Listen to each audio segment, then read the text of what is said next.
और महंगाई के मोर्चे पर एक अच्छी खबर आ रही है। जून सीपीआई के आंकड़े जारी हो चुके हैं और पिछले महीने रिटेल महंगाई जो कि 7.04% थी, उसके मुकाबले ये घटकर 7.01 हो गई है। ये लगातार दूसरा महीना है जब रिटेल महंगाई में कमी आई है। लगातार दूसरे महीने घटी है महंगाई। सीपीआई ग्रोथ 7.04% से घटकर 7.01% रह गई है।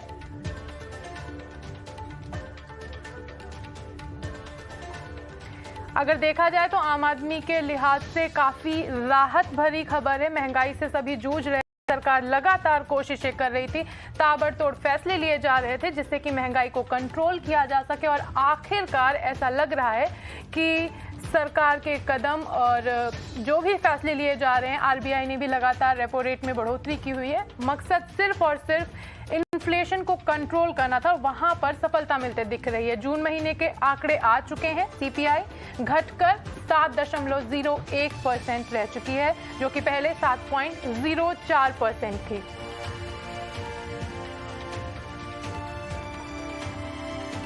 सीपीआई के ताजा आंकड़ों पर बात करने के लिए हमारे साथ फोन लाइन पर हैं क्वांटिको रिसर्च की इकोनॉमिस्ट युविका सिंघल। युविका, बहुत बहुत स्वागत है आपका ईटी नाउ स्वदेश पर।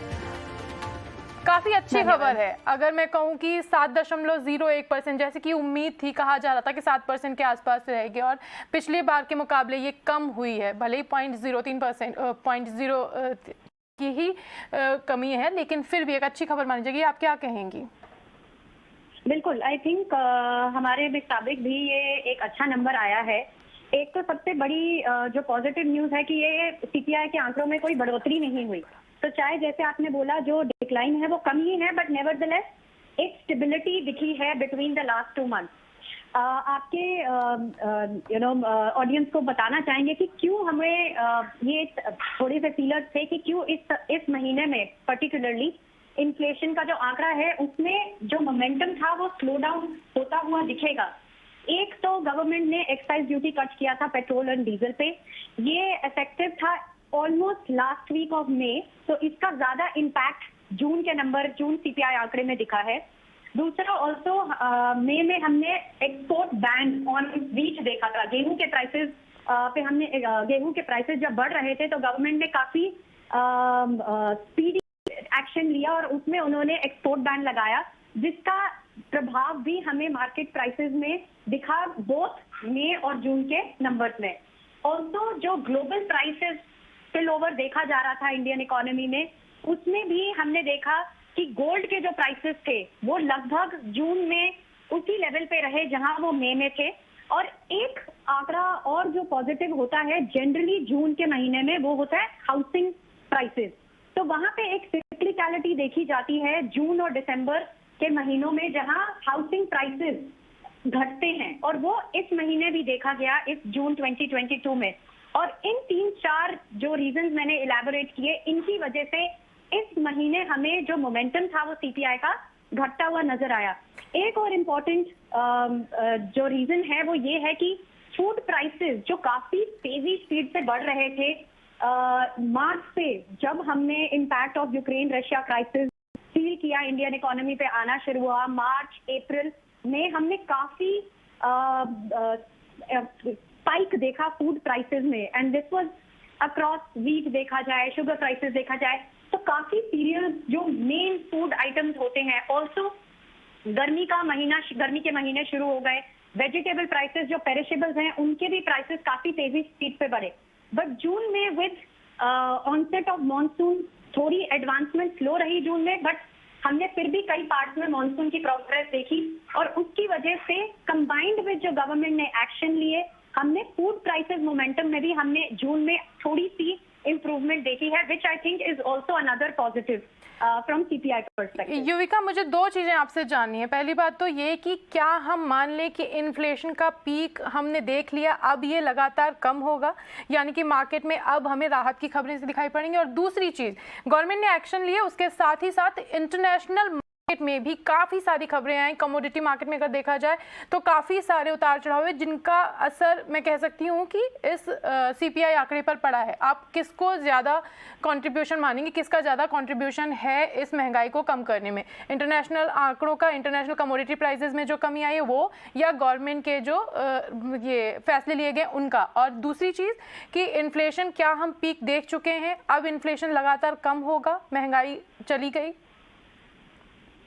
तो देखिए, दोनों, जहां तक आपके पहले सवाल का जवाब है, आई थिंक जून के महीने में ज्यादा गवर्नमेंट के मेजर्स का इम्पैक्ट देखा गया। बोथ जो excise duty cut petrol diesel पे हुआ, जो एक्शन उन्होंने लिए गए, बैन ऑन एक्सपोर्ट्स जो हमने देखा, व्हीट पे, शुगर पे, और भी काफी उन्होंने मेजर्स लिए। तो जून में आई विल से कि गवर्नमेंट का इम्पैक्ट जो था वो ज्यादा रहा, पर जुलाई में जो हमने करेक्शन देखा है कमोडिटी प्राइसेस का, वो आई थिंक अब जुलाई के नंबर्स में रिफ्लेक्ट करेगा। अब इससे आपका दूसरा सवाल कि क्या ये पीक है इन्फ्लेशन का, कहना मुश्किल है, बट हो सकता है ये एक पीक हो। एक बिकॉज हम जैसे हम आगे की टाइमलाइन देखते हैं सीपीआई की, तो हमें लगता है कि जुलाई और अगस्त का नंबर थोड़ा कम या इसी नंबर के आसपास हो सकता है, बट उसके बाद सितंबर अक्टूबर हमको वापस थोड़ी सी स्पाइक दिख सकती है बेस इफेक्ट के कारण। बट ज्यादातर ये जो commodity prices, global commodity prices अब जो जुलाई में गिरे हैं, उनका इम्पैक्ट कितनी जल्दी हम इंडियन इकोनॉमी पे देखते हैं, वो हमें अभी देखना बाकी है कि वो जुलाई और अगस्त में कैसा इम्पैक्ट रहता है। दूसरी बात, जहां तक ग्लोबल इम्पैक्ट की बात है वो पॉजिटिव है, बट हमको दूसरी तरफ ये भी समझना है कि अब इंडियन इकोनॉमी और जो एक्टिविटी लेवल्स हैं वो काफी हद तक प्री पैंडेमिक लेवल्स पहुंच चुके हैं। आप देखेंगे तो सर्विसेज की जो डिमांड है अब काफी हाई लेवल पे है। तो टूरिज्म, हॉस्पिटैलिटी, ऐसे जो सब सेक्टर्स थे जहां हाई कॉन्टैक्ट इंटेंसिव सर्विसेज जो अधिकतर टाइम तक बंद रही, वो अब सब खुल चुकी हैं हर स्टेट में, और डिमांड फॉर सर्विसेज काफी हद तक अब बढ़ रही है। इसीलिए हमें लगता है कि जहां तक गुड्स इन्फ्लेशन है वो हो सकता है थोड़ी सी डाउन साइड पे दिखे, बिकॉज ऑल्सो की कमोडिटी प्राइसेस का सपोर्ट अब मिलेगा, the decline in commodity prices, but services inflation could on the other hand see थोड़ी सी एक्सेलरेशन, गिवन की डिमांड वापस आ रही है इन सर्विसेज में काफी फास्ट पेस पे। और चीज़ है कि आपने साफ तौर पे कहा कि गवर्नमेंट ने जो फैसले लिए उनका असर है कि महंगाई कंट्रोल हो रही है। अभी तक रेपो रेट में लगातार बढ़ोतरी की जा रही है और गवर्नमेंट का भी यही, आरबीआई का भी यही मानना था कि अगर महंगाई कंट्रोल में आती है तो हम इस तरह के फैसले लेते रहेंगे। तो क्या आने वाले वक्त में जो मौद्रिक नीति ली जाएगी उसमें क्या हम एक बार फिर से रेपो रेट में बढ़ोतरी की उम्मीद करें या फिर कुछ अलग हो सकता है? बिल्कुल, आई थिंक उम्मीद नहीं, आई थिंक रेट हाइक होगा ही। एंड इसके दो रीजन है। एक तो ये कारण है कि देखिए, इन्फ्लेशन जो नंबर है वो कहीं ना कहीं एक्सपेक्टेशन से थोड़ा कम आया है। यहाँ हम उसको देखें कि वो पिछले महीने के नंबर के आसपास ही है, तो ये पॉजिटिव न्यूज है। But we also have to understand कि पिछले 6 महीने से लगातार इन्फ्लेशन का जो रेट है वो आरबीआई के जो upper threshold of inflation targeting band है वो है 6%, उससे ऊपर बना हुआ है। तो डेफिनेटली थोड़ी पॉजिटिव न्यूज है इस इंक्रीमेंटल डेटा पे, बट इन्फ्लेशन का लेवल अभी भी 6% से ऊपर ही है, इनफैक्ट 7% है। तो रेट एक्शन और रेट टाइटनिंग नेसेसरी है, बिल्कुल जरूरी है कि आगे चलकर विद अ टाइम लैग हम इन्फ्लेशन को कंट्रोल कर सकें। तो रेट टाइटनिंग तो डेफिनेटली ऑन द कार्ड्स है। नेक्स्ट मीटिंग में हमें लगता है कि आरबीआई फिर से रेट टाइटन करेगा। क्यूमुलेटिवली हम देख रहे हैं 75 basis points of further tightening, जो हमें लगता है ज्यादातर अगस्त टू दिसंबर के टाइमलाइन में सीमित रहनी चाहिए। दिसंबर के आसपास RBI could wait a little, reassess कि ग्लोबली इकोनॉमी में क्या हो रहा है। पूरा जो हमारा मॉनसून का सीजन है वो सितंबर में खत्म हो जाएगा, उसका क्या इम्पैक्ट आ रहा है फूड प्राइसेस पे, और जो अभी तक के रेट साइकिल में हमने टाइटनिंग देखी उसका भी क्या इम्पैक्ट आ रहा है ग्रोथ पे।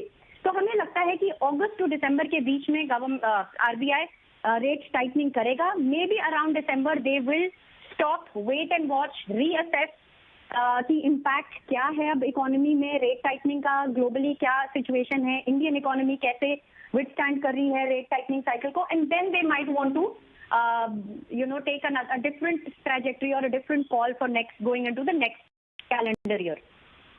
सारी जानकारी हमारे साथ शेयर करने के लिए। आम आदमी के लिहाज से एक अच्छी खबर, आंकड़ों के लिहाज से बेहतरीन खबर कि सीपीआई के आंकड़ों में कमी आई है। फिलहाल महंगाई का आंकड़ा 7.01% है। अब रुख करते हैं अगली खबर का। हफ्ते के दूसरे कारोबारी दिन बाजार में आखिरी घंटों में दबाव बढ़ा।